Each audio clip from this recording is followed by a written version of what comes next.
E o Jornal do Meio-Dia dá continuidade à rodada de entrevistas com os candidatos ao Senado, os 11 candidatos registrados para essa disputa. A entrevista terá aqui no Jornal do Meio-Dia duração de 20 minutos. E o nosso convidado de hoje, desta sexta-feira, é o candidato do PSOL, procurador Mauro. Deixa eu dar boa tarde primeiro aqui ao José Porto. Que bom tê-lo aqui. Porto, boa tarde. Boa tarde. Boa tarde, candidato. Seja bem-vindo. Boa tarde, Nayara. Boa tarde, Porto. Boa tarde a todos que nos assistem. Candidato, o senhor acabou traindo uma declaração própria que não sairia mais candidato e já a 8ª campanha que o senhor encara. O meu questionamento é, o procurador Mauro, que inclusive está liderando pesquisa em Várzea Grande, acabado de intenção de votos para o Senado, poderia já estar num cargo público se começasse, digamos, de uma maneira um pouco mais humilde no sistema político, mas o senhor sempre pleiteia cargos com uma grande envergadura. Essa eleição é mais qual empreitada do senhor? Porto, é bom esclarecer esse ponto aqui. Eu dei uma declaração de que eu não seria candidato a prefeito nas eleições municipais. Terminadas as eleições de 2018, eu afirmei não serei candidato em 2020. Mas naquele momento, a perspectiva era apenas de uma eleição municipal, né? Uma eleição ou para prefeito ou para vereador. Nesse meio tempo, veio a cassação da senadora Selma, né, da juíza Selma, e uma nova eleição foi convocada, preliminarmente para 26 de abril, né? E agora, e depois, por força da pandemia, acabou ficando para 15 de novembro, junto com as eleições municipais. Então, na verdade, a gente tem um entendimento de que essa eleição é uma continuação da eleição de 2018, na qual eu fui candidato a senador também, né? Então, na verdade, como essa eleição é uma eleição suplementar para ocupar uma vaga que não foi, para preencher uma vaga que não foi preenchida na eleição de 2018 por força da cassação da Selma, por isso que nós estamos apresentando a nossa candidatura aqui. Respondendo ainda ao seu questionamento com relação a você tem que começar como candidato a vereador, eu respondi para um jornalista ainda ontem, numa entrevista na rádio, dizendo assim que eu vejo nesse tipo de pergunta assim um mal disfarçado ou um quê até mesmo de racismo. Sabe por quê? Porque o que eu vejo, o que eu acompanho ao longo das campanhas, que essa pergunta ela é recorrente ao longo das campanhas para mim, mas o que eu vejo é que essas campanhas não são feitas, por exemplo, no caso do Reinaldo Moraes, que é o candidato chamado Rei do Porco, que é candidato já agora diretamente para o Senado, no caso da Coronel Fernanda, que também é candidata diretamente ao Senado, quando o Blairo Maggi foi candidato a governador, já sendo candidato a governador pela primeira vez também, Mauro Mendes já começou como candidato a prefeito. Desculpa, candidato, mas eu discordo veemente da posição do senhor em relação a racismo. Eu queria entender racismo por quê? Não, eu entendo assim, sabe por quê? Porque esse tipo de pergunta não é feito quando os candidatos são os ricos e os milionários. Esse tipo de pergunta você pode procurar, Porto, na internet, em todas as entrevistas. Nas todas as entrevistas não são feitas esse tipo de pergunta. Na verdade, eu sinto assim que muitas pessoas se incomodam com a minha posição. Na verdade, nós estamos exercendo um direito democrático de ser candidato. Nós temos acompanhado aí um crescimento eleição após eleição das nossas candidaturas. Então, eu acredito que esse não é o posicionamento da população. Ok, candidato, mas olha, não tem essa intenção da minha pergunta e o questionamento é muito claro. O senhor tem condições e já teve condições de ser vereador, deputado estadual. O senhor já tentou uma eleição para deputado federal. Eu queria entender na pergunta, então sendo mais claro, sem nenhuma situação de racismo, por que o procurador Mauro, que já tem inclusive um ativo político interessante de várias campanhas, não pleiteia um cargo para começar efetivamente um mandato que o senhor sabe que o senhor teria condições de fazer? Discordo da sua posição, Porto, porque, por exemplo, vou exemplificar aqui, nas eleições de 2014, nós nos candidatamos a deputado federal, tivemos uma votação expressiva, né, mais de 84 mil votos, mais de 58 mil votos somente em Cuiabá, e nós só não vencemos aquela eleição por conta do coeficiente eleitoral. Nós tivemos votos para ser vencedores, para ocupar o cargo. Então, na verdade, não foi uma eleição que nós entramos, vamos dizer assim, você está querendo dizer assim, você entrou numa eleição que você sabia que ia perder. De modo algum, todas as eleições, nós entramos para vencer. Eleições de 2016, me candidatei a prefeito. Mas existe um cálculo de campanha, existe uma estratégia. Candidato. Olha só, eleições de 2016, eu fui candidato a prefeito, nós por muito pouco não chegamos ao segundo turno, perdemos apenas para as candidaturas milionárias, tínhamos apenas 14 segundos e mesmo assim conseguimos 71 mil votos e por muito pouco, por apenas 3% não conseguimos ir para o segundo turno e vencer a eleição. Quer dizer, eu acho que nós não tomamos a decisão errada, porque candidatura a vereador, se nós tínhamos ficar refém dessa situação, de ser um eterno candidato? Nós tínhamos chances reais de vencer na eleição de 2016, assim como nós tínhamos chances reais de vencer em 2018 e temos chances reais de vencer agora. Mesmo mesmo que fosse do seu desejo, da sua vontade, que eu fosse candidato a vereador em 2020 agora, eu acredito que nós temos chances reais agora nas eleições suplementares para senador. Candidato, o senhor falou por diversas vezes em entrevistas que o senhor não tem bandeiras, nem a bandeira do agro, nem a bandeira do presidente Jair Bolsonaro. Essa eleição para o Senado está bem dividida. Ou é a bandeira do agro, na maioria das vezes, tá? Ou é a bandeira do presidente Jair Bolsonaro. O senhor não está colado em nenhuma dessas bandeiras? Nayara, uma coisa que eu quero deixar bem claro para o eleitor, nós não estamos aí dentro do bolsonarismo, não estamos dentro do lulismo, não estamos aí representando interesses dos barões do agronegócio. Nosso objetivo com essa candidatura, com essa campanha, é representar os interesses do povo. Essa é a nossa perspectiva. E nesse ponto quero deixar aqui uma proposta que nós temos apresentado em todas as entrevistas das quais nós participamos, que nós colocaremos a questão da revisão da Lei Candir, uma questão muito importante que nós acompanhamos aí, que existe aí uma campanha milionária sendo patrocinada pela AproSoja, dizendo, olha, primeiro tem que se fazer uma reforma administrativa. Não sou contra o agronegócio. Vou propor aqui, vou apresentar as ideias para você aqui, no sentido de que nós precisamos fazer uma tributação mais justa. A revisão da Lei Candir é importante por quê? Porque o que nós acompanhamos aqui é que os candidatos do agronegócio querem manter as coisas do jeito que estão. E eu vou apontar aqui os pontos aqui. Por exemplo, na questão do ICMS. Quando você, Nayara, você, Porto, compra um medicamento, você paga o ICMS em cima desse medicamento. A população de Mato Grosso, o povo de Mato Grosso, pagou mais de 300 milhões de reais de ICMS em 2018 em cima dos medicamentos. Pagou mais de 1 bilhão e 300 milhões de reais em cima da energia, que é um ICMS caríssimo. Pagou mais de 1 bilhão de reais sobre a internet, sobre contas telefônicas. Olha só, são gastos que são feitos pela população. Enquanto isso, os barões do agronegócio exportaram mais de, agora atenção para o número, mais de 50 bilhões de reais foram exportados pelo estado de Mato Grosso sem a incidência do ICMS. Ou seja, as pessoas comuns estão pagando o ICMS para sustentar os serviços públicos, porque é a arrecadação tributária que sustenta o serviço de segurança, que sustenta a saúde, sustenta a educação, e um valor imenso como esse não é tributado. Nós precisamos avançar para uma tributação mais justa. O senhor tem um pensamento alinhado, por exemplo, do Centrão, com o Centrão de Davi Alcolumbre, presidente do Senado do DEM, que também quer uma revisão da Lei Candir. A Lei Candir deve ser revisada e existem políticos nos mais diversos partidos que estão defendendo essa revisão. Já existe uma movimentação no Congresso Nacional para essa revisão. Quero chegar ao Senado Federal para defender realmente essa revisão, porque é muito importante que nós façamos aí. Eu não estou aqui defendendo aumento da carga tributária, quero deixar isso bem claro. Não estou defendendo aumento da carga tributária. Mas na medida em que essas pessoas que exportam esses 50 bilhões possam vir a pagar tributos, por exemplo, com uma alíquota mínima de 10%, seriam arrecadados mais de 5 bilhões de reais para o orçamento do estado de Mato Grosso e poderiam ser dadas isenções, por exemplo, para os medicamentos, para os combustíveis, para a energia elétrica, para as comunicações, para o varejo, para os supermercados. São valores imensos que estão sendo exportados sem essa incidência. Na verdade, tem um efeito aí nessa Lei Candir, um efeito desindustrializante. Por quê? Porque é um incentivo para que não se industrialize essas matérias-primas no estado de Mato Grosso. Por outro lado, e vem sendo feito esse questionamento, quer dizer, não só na questão da Lei Candir, mas um pacote fiscal, digamos, para o setor produtivo, só que não é muito fácil, por um lado, também atacar o agro, porque se não fosse o agro, Mato Grosso não é o que é. Se não fosse o agro, Mato Grosso não teria também algumas questões financeiras de encaminhamento. Ou seja, não cai numa política comum de que, na realidade, faltam propostas e encaminhamentos para desenvolver outras áreas de Mato Grosso que não só permanecer atrelada ao agro, candidato?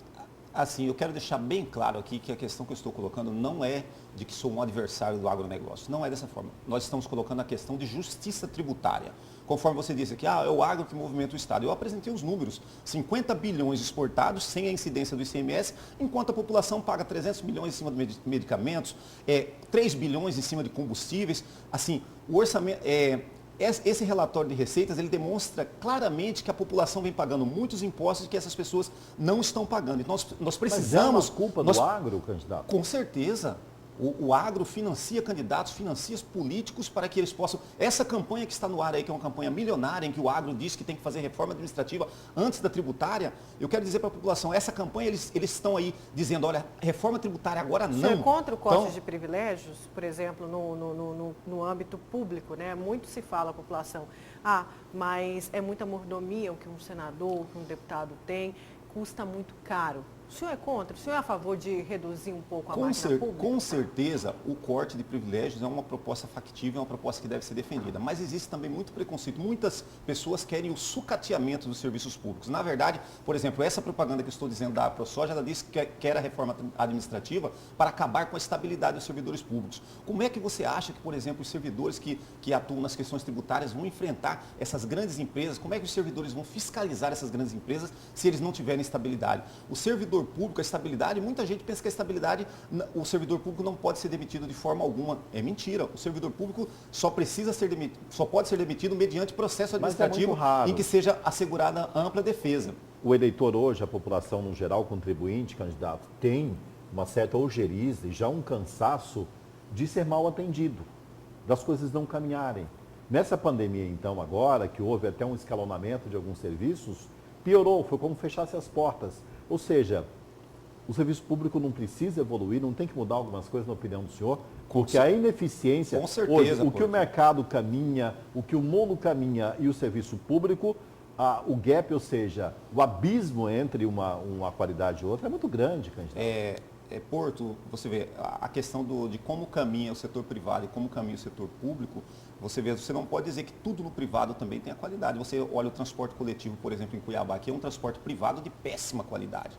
Na verdade, a gente entende que realmente você precisa de melhorias no serviço público. Para isso, você precisa de gestão.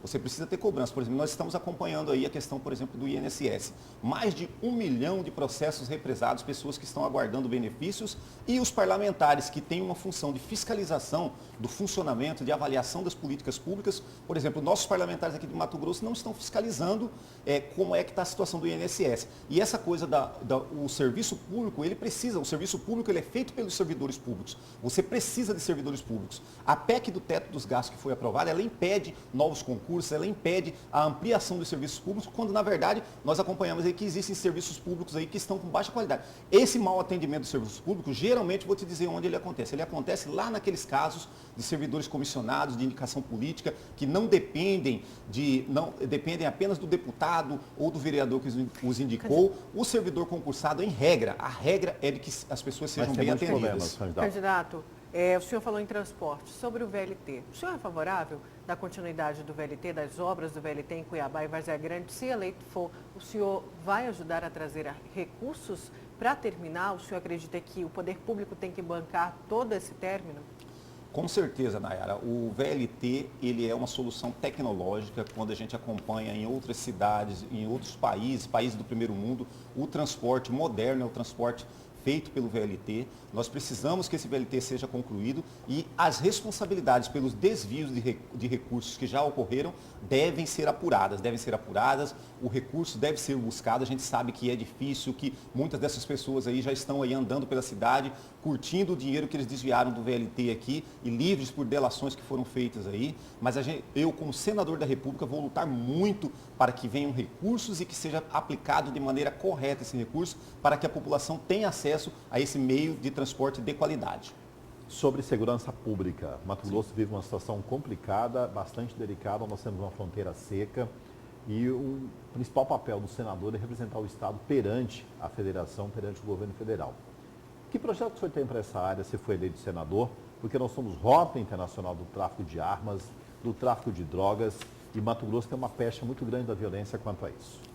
Porto, é muito importante que nós tenhamos toda uma fiscalização nessa questão de fronteira do país. E hoje o que nós acompanhamos é que o governo federal deixa muito isso sob a responsabilidade apenas do Estado, né? O Estado mantém o GEFRON nas regiões de fronteiras, tem feito atuações aí para combater o narcotráfico, mas nós precisamos de uma atuação do governo federal muito mais firme. Como senador da República, posso perfeitamente estar cobrando o governo federal para que adote políticas públicas de fiscalização, políticas públicas de combate ao crime. Uma das funções do senador da República é exatamente isso, não é só legislar, não é só trazer recursos e emendas, uma das funções do senador é cobrar a efetividade dos recursos públicos. Então nós acreditamos que no Senado Federal poderemos sim cobrar que o governo federal tenha uma atuação muito mais firme na fronteira de Mato Grosso. Falando em cobrança, qual que é o seu alinhamento com o governo federal? O senhor pretende ter diálogo com o Jair Bolsonaro? É possível ter esse diálogo, candidato? É perfeitamente possível, possível, Nayara. Nós Ou vai ser acompanhamos uma aí. oposição?